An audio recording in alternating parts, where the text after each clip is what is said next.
catch the other fly and hide our own. Ufuomaee is the better me. That was when I gave myself that name. I ascribed it to the me that encourages me, the better part of me that encourages me, the one I strive to be. Yeah.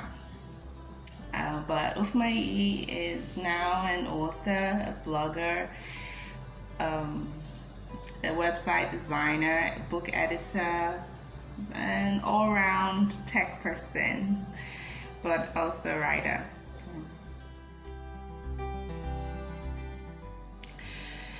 The EE behind Ufuomaee is my initials, so nothing special.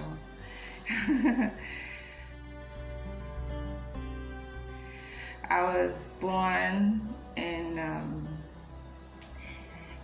my hometown, Delta States. That was in the 80s. Don't think I need to be specific about the year, although never been one to be worried about my age. Growing up was, I think, more typical than not for Nigeria. I don't think a lot of people grew up in affluence. I didn't grow up in affluence to begin with. I grew up in the village until I was 6, and then I moved in. My story is complicated, but yeah, I don't actually. My story isn't typical because I spent some years abroad, and then I came back home. I don't know how typical it is, but my childhood was, I don't think it was all that special. It was just all right.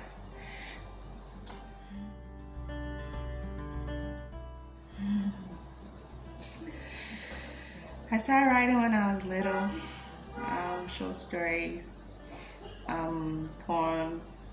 I used to write princess stories, main character obviously being a princess and to fall in love. Well, I didn't write them, I used to tell them to my sister. The stories I tried writing were about high school romance, and I didn't go very far with that.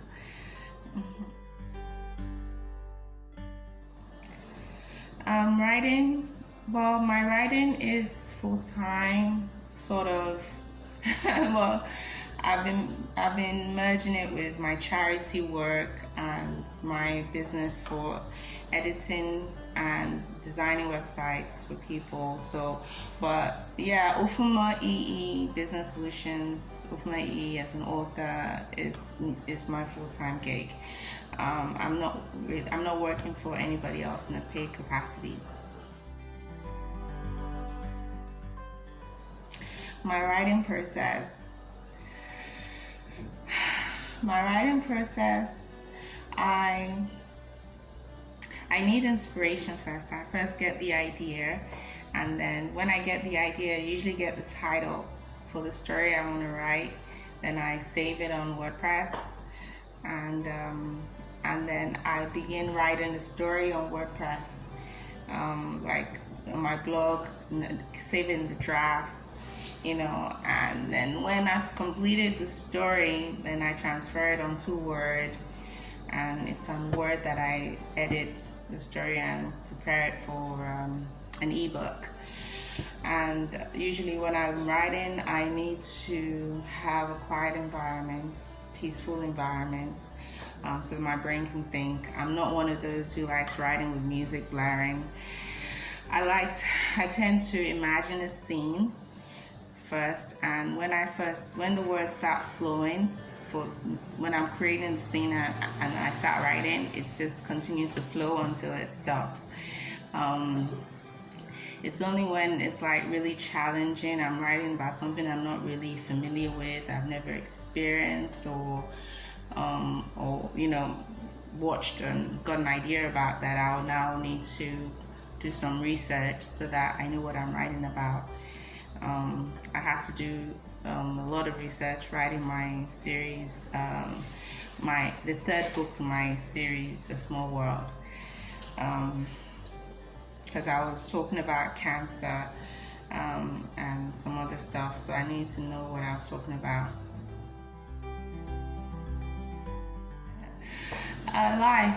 Life inspires me to write things that people go through, and also personal challenges, and things I learned from my time with God and prayer. You know, when I get a lesson and I get an inspiration for a book, yeah, it's my faith, really. I write because I want to use the writing. I want my writing to minister to others. I want to teach people through my writing and also lead them to Christ. My why. I write because it's my expression. It's my why. I have to write. Like, I feel like if I don't write, I'm like, you just put a cap on a fizzy thing that's gonna just explode. I write as a release of not only my ideas, but my feelings. Yeah, I also write to like therapy, so that I can teach myself. So as much as I'm teaching others, as much as I'm inspiring others, I'm also one of my readers who needs what I write.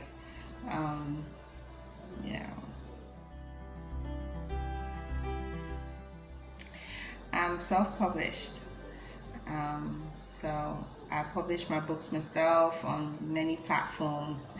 I also have my books available in paperback on Amazon.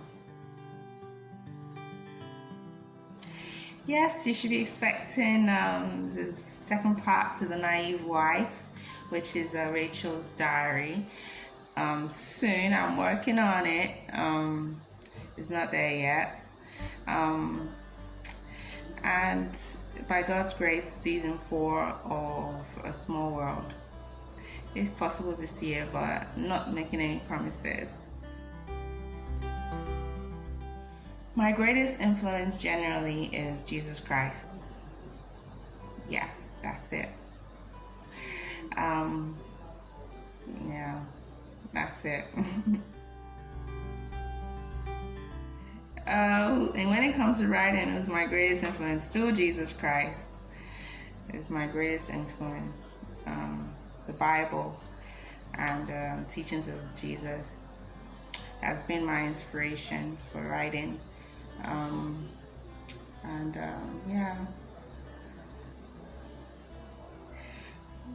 Yeah, that's it. 5 established authors I look up to.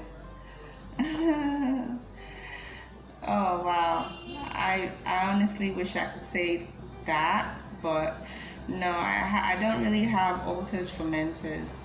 I only started doing that, familiarizing myself with authors when I became one. So before I became a writer, wasn't even much of a reader. So I started reading much when I became a writer. So I can't say I have established authors that I look up to.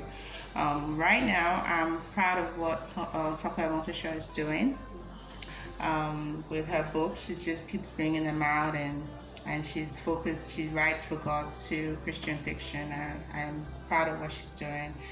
I'm also proud of what the Fertile Chick is doing. She's super talented and is bringing out lots of deep stories.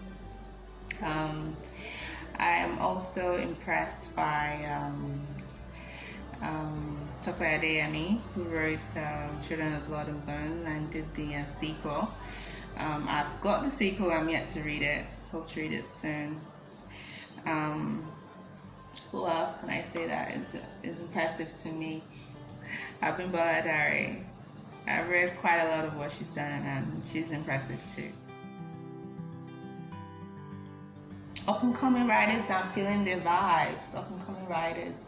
Well, I guess I mentioned Fertile Chick talk about up and coming writers. I know about Ufuomaee writes. I think she's gonna be great, and I want to support her. Also, Faith's Pen. She's a blogger, and she's got things to say, which is good. Who else? A friend of mine just published a children's book. Chinyere Oji. I knew her as she's married now, so she goes by Fediora. She's got a children's book out about sweet potatoes and with nutrients. So that I've never done children's books, but reading her stuff was like, you know, it's really good and an option, another way to go. The books I generally read are books that I read to teach me something, to learn something. So I can read for academic reasons or spiritual learning or to escape. That's a Fertile Chick. I read those to escape. And yeah, I read for fun too. I read for lots of reasons. But my genre is usually faith and relationships. So the naughtiest thing I've ever done. Wow, naughtiest thing I've ever done. I can't think about it right now. Oh yes, I can. Probably wasn't the naughtiest, but it comes to mind. I was being very silly when I was younger, and I was trying to be popular. I was trying to make friends in my school. I tried to seduce a teacher in class. Okay, yes, that was very naughty of me. Craziest thing you've ever done. Wow. Craziest thing I've ever done. I sold all my possessions and joined a group to follow Jesus when I was in England. So that was one of the craziest things I've ever done. Favorite musician? God, I don't know. I don't know how to pick. Oh yes, maybe I'll just settle for Kenny G or Nora Jones. One of those. Kenny G or Nora Jones. Also love Tony Braxton, of course. And Whitney. There's too many. Favorite movie? I'll go with The Breakup, although it's probably changed, but it was my favorite for a long time. The Breakup with Jennifer Aniston. Favorite song? Too many again, too many. The one that comes to mind now is Phil Collins. I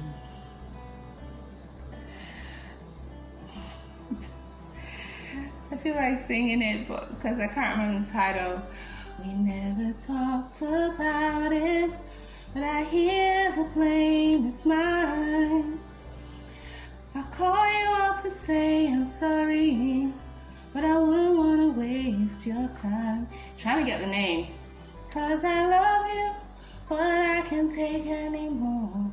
There's a look I can't describe in your eyes. Do you remember? That's the title. Do you remember by Phil Collins? Yeah. I don't know. It just rubs me one way, and yeah. Favorite poet? Me. I don't know many poets, but I like my stuff. I like Girlfriends. I really do. Watched it so many times. Pink. Yeah. We'll settle for that. Rice. I love rice. All things rice. Chinese especially. Special fried rice. Don't silence it. Let it out. Let it out. Whatever wants to stay hidden, that's what you need to write about. That's what people need to read about. Let it out. Yes, it can be, but don't expect other people to agree with you. The therapy is you finding out what you truly believe in and what you truly want to do. If you write to make everybody change their minds, you're going to be frustrated. So focus on your own therapy. In the next 5 years, where do I see myself? Well, I'll be busy with two boys. Didn't expect this one coming. So I'll be busy with 2 of my boys, and I hope to be known as a writer and an editor. And I also hope for my business, Ufuomaee Business Solutions, to have taken off. Yeah. I like the avenue. I like that they're very supportive when you want to produce your audiobooks. They've produced 4 audiobooks to me, I believe. Is it 4? No, 3. They produced 3 audiobooks to me, and 2 of them they didn't even want anything. I was the one that decided I would like to help with the production. That was great. And yeah, I believe in the CEO's vision. I would love for more books to get out there, and I just hope the atmosphere, the environment will become more practical for distribution of audiobooks, because there's too much piracy in this world, too much of it. I prefer the former app. I would like them to improve their new app, and I would like to see books from other parts of the world on Mixsie legally. I have 4 audiobooks and 23, I believe, ebook titles, and I think 12 paperback, if not 11 or 12 paperback. I'm hoping to add to that. But it's been a lonely journey, sort of. I wish I had a lot more support. I wish my readers would buy my work and not wait for me to post it on my blog. I wish there was a lot more encouragement and feedback and reviews, but I'm just gonna keep going with it. Thank you for this interview.